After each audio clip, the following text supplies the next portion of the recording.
America likes to imagine itself as a country of laws.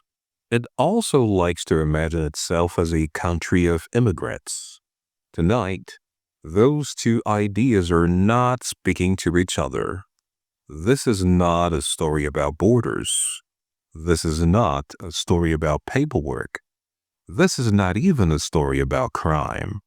This is a story about tactics. Because when an institution changes how it moves, it's usually because something underneath is breaking. ICE, Immigration and Customs Enforcement, has shifted its playbook quietly, systematically, and the numbers tell us something has snapped. At-large arrests are soaring. Not jail pickups, not handoffs from local police, but knocks on doors, parking lots, bus stops, court hallways, workplaces. This is immigration enforcement stepping out of the shadows and into everyday life. And history tells us when enforcement goes public, it's not just about results, it's about spectacle. Once upon a time, ICE preferred the shadows. The old model was efficient, bureaucratic, almost boring. Local police arrest someone, ICE checks a database. A transfer happens behind concrete walls, invisible. That model required cooperation, and cooperation has been drying up. Sanctuary cities, local refusals, judges pushing back, police departments saying this isn't our job. So ICE adapted. Like any agency boxed into a corner, it didn't shrink, it expanded outward. At-large arrests are not about efficiency. They are about control of terrain. When you can't rely on institutions, you rely on movement. Agents in unmarked vehicles, arrest without warning, no courtroom decorum, no jailhouse handoff. This is immigration enforcement going freelance.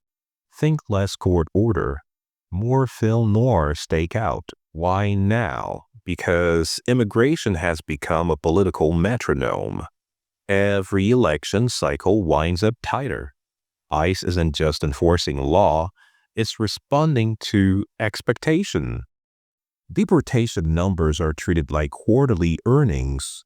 Low numbers look like weakness. High numbers look like action. At-large arrests produce visibility. Visibility produces headlines. Headlines produce talking points. Talking points produce the illusion of control. It's enforcement designed not just to remove people, but to send a message. The message is simple. We can find you anywhere. That message isn't aimed only at undocumented immigrants. It's aimed at voters, at donors, at political rivals. This is immigration as theater, and ICE is being pushed onto center stage. Courts do not like chaos. Judges like schedules, calendars, predictability. At-large arrests disrupt all three. When people are arrested on the way to court or inside a court buildings, the legal system eats itself. Immigration judges are now facing empty chairs. Cases tall. Due process turns into a mirage. Some judges have said it plainly. If people fear arrest for showing up, they won't show up. And if they don't show up, the system drops pretending it's about law and starts looking like ambush. Federal judges are stepping in. Rulings, injunctions, orders to stop courthouse arrests. Because even the judiciary understands this basic truth. You cannot run a justice system if attendance becomes an act of courage. Where courts hesitate, the streets respond. Protests aren't just about policy, they're about fear. Parents afraid to drive, workers afraid to commute, families afraid of doors. Community organizers say the same thing over and over. This is enforcement. This is intimidation. And they're not wrong. At-large arrests don't just remove individuals. They broadcast risk. Every arrest becomes a warning flare. Every viral video becomes a deterrent. The point is a deportation alone, it's behavior modification. Don't move, don't gather, don't exist loudly. History recognizes this tactic. So do authoritarian regimes. Then comes the softer blade, self-deportation, a phrase that sounds voluntary until you understand the conditions. When enforcement pressure rises high enough, leaving becomes the only safe option. Some proposals even float financial incentives, money to leave quietly. Critics call it consolation money. Supporters call it humane. But let's be honest. Paying someone to disappear doesn't make the threat disappear. It just monetizes fear.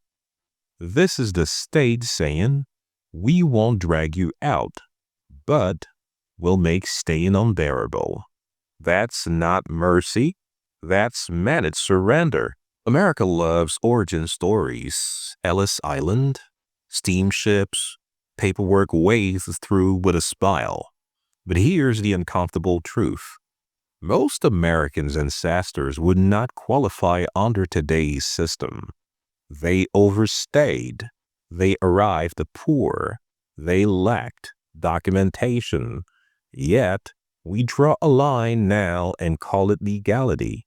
The term illegal alien does have a psychological lifting. It criminalizes existence. It flattens complexity into a label. At-large arrests rely on that flattening because nuance slows enforcement and tactics thrive on speed. Appointments missed, hearings delayed, cases snowball. Immigration judges are caught in a paradox. They're told to process cases efficiently while enforcement makes participation dangerous. Some judges openly question the strategy. Others quietly comply. The system grinds forward. Even if its legitimacy erodes, justice doesn't collapse with a bang. It collapses with missed appointments. ICE didn't shift tactics because it wanted to. It shifted tactics because pressure demanded it. Political pressure, numerical pressure, narrative pressure. At-large arrests are not a solution. They are a symptom of a country unable to reconcile its laws with its history, a symptom of governance by optics.